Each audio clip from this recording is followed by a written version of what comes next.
इन्होंने कार पे 60 करोड़ रुपए खर्च किए हैं। हाँ, आपने सही सुना। वैसे चीजों का असली दाम आप आज तक नहीं जानते थे। कैसे? अगर आप दिल्ली टू मुंबई जाओगे तो आपको हार्ट अटैक कभी नहीं आएगा, लेकिन वो कैसे? और एक ऐसा जीव है जो ताजमहल से भी कई ज्यादा पुराना है और वो अभी भी जिंदा घूम रहा है। और इन यूट्यूबर्स की महंगी चीजें देखकर आपको ये बॉलीवुड एक्टर्स भी गरीब दिखने लगेंगे। Welcome back a reaction with me. आज हमें बहुत ही ज्यादा क्रेजी और जबरदस्त फैक्ट्स जानने को मिलेंगे, तो शुरू करते हैं वीडियो को। A reaction with me. भाई मैं बहुत ही ज्यादा क्रेजी हूँ इस वीडियो के लिए, क्योंकि हमने एक पहले भी इट्स फैक्ट चैनल की एक वीडियो देखी थी जो कि बहुत ज्यादा मजेदार थी।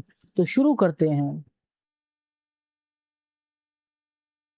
इन चीजों का असली दाम आप आज तक नहीं जानते थे। कैसे? अगर आप दिल्ली टू मुंबई जाओगे तो आपको हार्ट अटैक कभी नहीं आएगा, लेकिन वो कैसे? और एक ऐसा जीव है जो ताजमहल से भी कई ज्यादा पुराना है और वो अभी भी जिंदा घूम रहा है। और इन यूट्यूबर्स की महंगी चीजें देखकर आपको ये बॉलीवुड एक्टर्स भी गरीब दिखने लगेंगे। भाई वीडियो बहुत मजेदार है, तो 3 गिनने तक लाइक कर दो। 1 2 3। मुझे पता है आपने कर ही दिया, तो स्टार्ट करते हैं। नंबर 17। कैसे? अगर आप दिल्ली टू मुंबई जाओगे तो आपको हार्ट अटैक नहीं आएगा।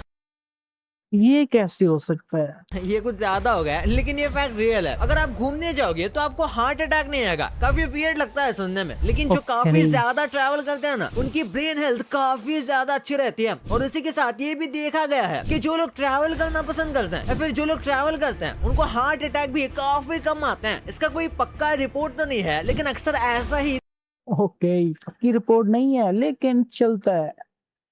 देखा गया है। और ये भी देखा गया है कि ट्रैवल करने वाले लोगों को डिप्रेशन, एंजाइटी, ऐसे और भी मेंटली अनस्टेबल करने वाली चीजें नहीं होती। कई बार तो अगर लोगों को ऐसी सब चीजें होती है तो वो घूमने जाते हैं और वो भी ठीक हो जाता है। नंबर 16। चीटिंग तो लगभग पूरी दुनिया के सारे स्कूल्स में होती है और चीटिंग रोकने के लिए टीचर्स कई तरह के ट्रिक्स यूज करते हैं। लेकिन भाई अफ्रीका के स्कूल में जो होता है ना, वैसा तो शायद ही कहीं पर होता होगा। यहाँ पर बच्चों को एकदम खुले मैदान में इतने दूर दूर बिठाया गया है ताकि ये चीटिंग ना कर सके। वैसे इसके बाद ये इतने बड़े ग्राउंड में पेपर हो रहा है, ये बढ़िया था भाई।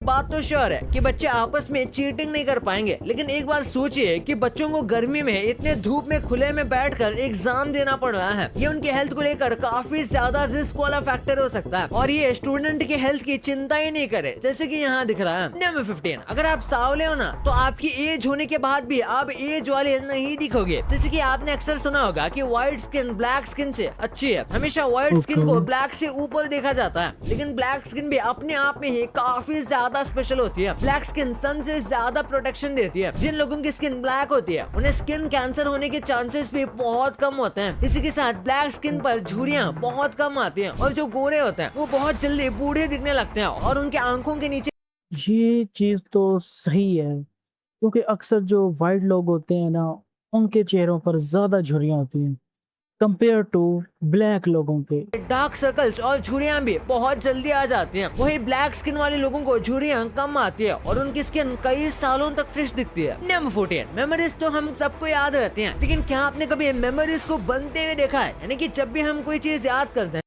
तो न्यूरॉन उसे हमारे दिमाग में ले जाते हैं और उसके बाद ही वो सारी इंफॉर्मेशन याद रहती है। पर वो किस तरीके से काम करती है, इसके लिए इस वीडियो को देखो। कुछ इस तरह से ही हमारे ब्रेन में मेमोरी स्टोर होते हैं और हमें याद रहती है। हाँ, ये एग्जैक्ट वीडियो नहीं है, क्योंकि किसी भी कैमरा से वर्किंग ब्रेन का ऐसा वीडियो निकालना पॉसिबल नहीं है, लेकिन ये बहुत ही ज्यादा एक्यूरेट है और हमारे दिमाग के अंदर सच में कुछ इसी तरीके के मेमोरी स्टोर होती है। यानी अभी आप ये जो मेमोरी स्टोर होते हुए देख रहे हो, ये भी कुछ इसी तो यहाँ पर मेमोरी को स्टोर करने का प्रोसेस हो रहा है, तरीके से आपके मेमोरी में स्टोर हो जाएगी। नंबर 30। 1386 में एक फीमेल पिग को पब्लिकली मारा गया था, यानी कि सबके सामने, और इसके लिए लोग बहुत ज्यादा खुश भी हुए थे। दरअसल इस पिग के ऊपर आरोप था कि इसने एक बच्चे की जान ली है और इस पिग के खुद कई सारे बच्चे थे। लोगों का ये भी कहना था कि ये अपने बच्चों को बचाने के लिए उस बच्चे को दूर कर रही थी और इसमें गलती से इस पिग ने बच्चे की जान ले ली। आखिर है तो जानवर ही, लेकिन वहाँ के लोगों ने कहा कि इसे ऐसे ही जिंदा नहीं रखा जा सकता, तो इसे सच में कोर्ट में लेकर आया गया था और कार्रवाई भी की गई थी और उसके बाद इसे फांसी की सजा दी गई। नंबर 12। ऐसे नकल्स को क्रैक करना बहुत सैटिस्फाइंग लगता है। आपने भी नकल्स को क्रैक किए होंगे, लेकिन एक बार इस वीडियो को देखो। इस वीडियो में एक साथ मिलकर 500 लोगों ने अपने नकल्स क्रैक किए थे। हाँ, आपने बिल्कुल सही सुना। 2,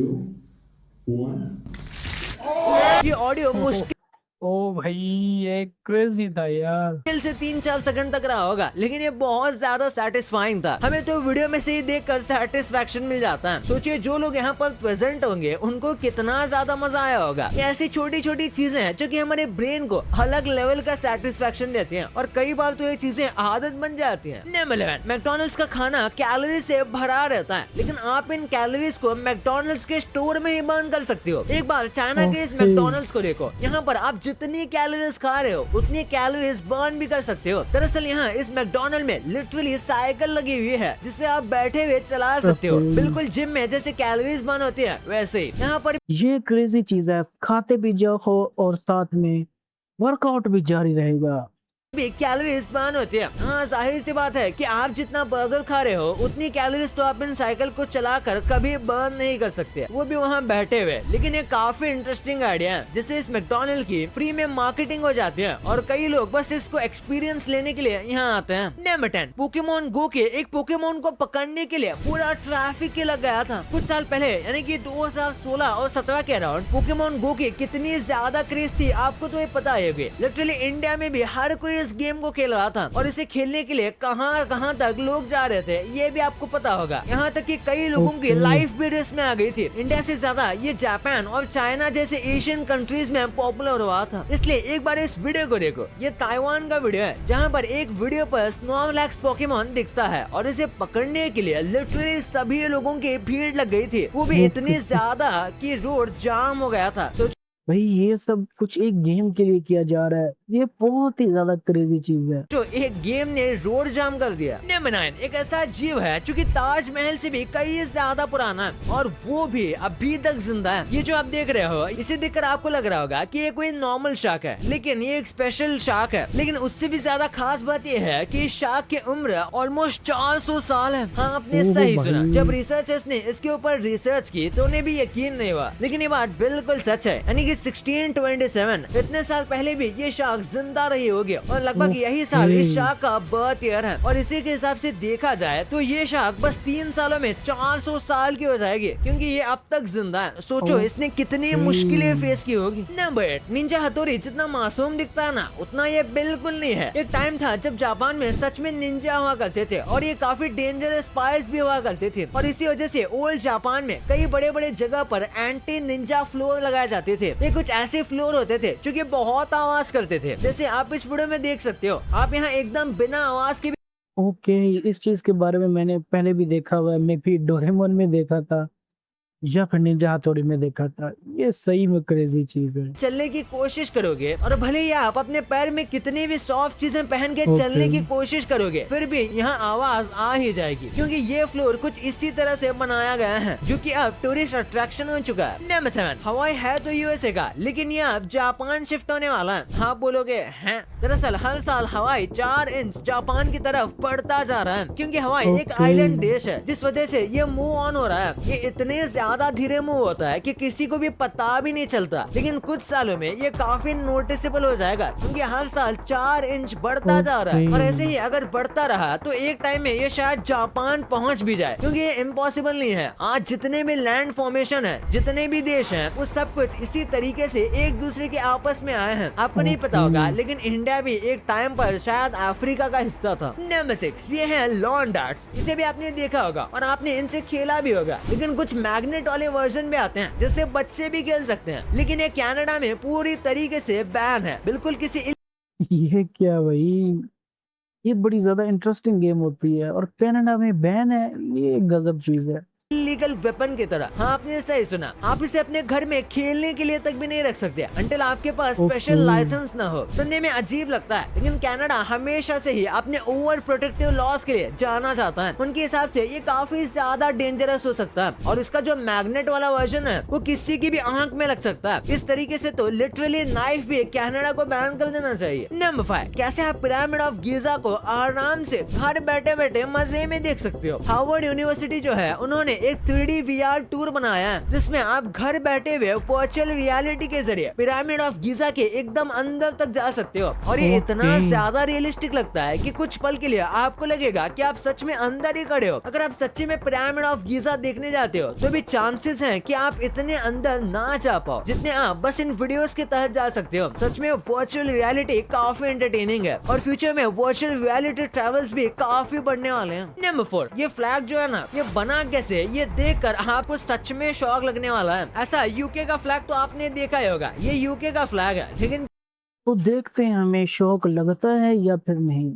आपने कमेंट में बताना है आपको शौक लगा था या नहीं। आपको पता है इसे बनाया कैसे गया था? नहीं तो ये है इंग्लैंड का फ्लैग और ये है स्कॉटलैंड का फ्लैग। इन दोनों को मिक्स करके पहले यूनियन फ्लैग बनाया गया था, वो कुछ इस तरीके का था और उसके बाद इसमें आयरलैंड मिक्स हो गया और फिर चाहकर ये फ्लैग बना जो कि अभी भी यूके का फ्लैग है, यूनाइटेड किंगडम। यानी कि सही में भाई हम शौक हो गए, 3 कंट्रीज को मिलाकर एक फ्लैग बना, ये मजेदार था। यूनियन किंगडम्स का इन 3 किंगडम्स के फ्लैग को मिलाकर बनाया गया था। और यूनियन बनाने से पहले इन तीनों देशों के अंदर बहुत ज्यादा लड़ाई होती थी, लिटरली बहुत ही ज्यादा। इनके हिस्ट्री में काफी ज्यादा लड़ाई हैं। वाइकिंग्स भी इनके हिस्ट्री का पार्ट ही थे। नंबर 3, नॉर्वे की एक सिटी का नाम है हेल। हाँ भाई, इन्होंने सिटी का नाम ही रख दिया नरक, यानी कि अब आप जिंदा ही नरक में जा सकते हो। और ये एक लौता ऐसा सिटी नहीं है, नॉर्वे में और भी कई सारे सिटी है जिनके नाम काफी अजीब होते हैं। जैसे की यहाँ एक सिटी का नाम है राइवा जिसका मतलब होता है बट, और यहाँ की एक सिटी का नाम है ए।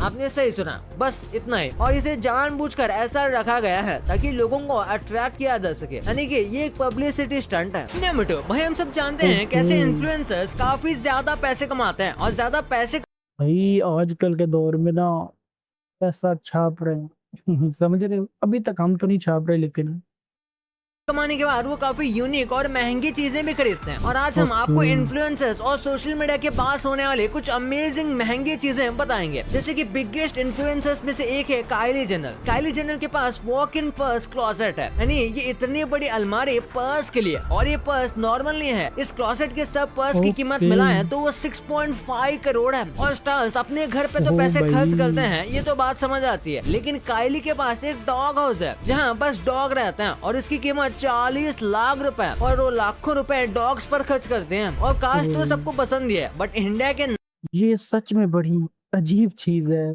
एक डॉग हाउस के लिए 40 लाख रुपए।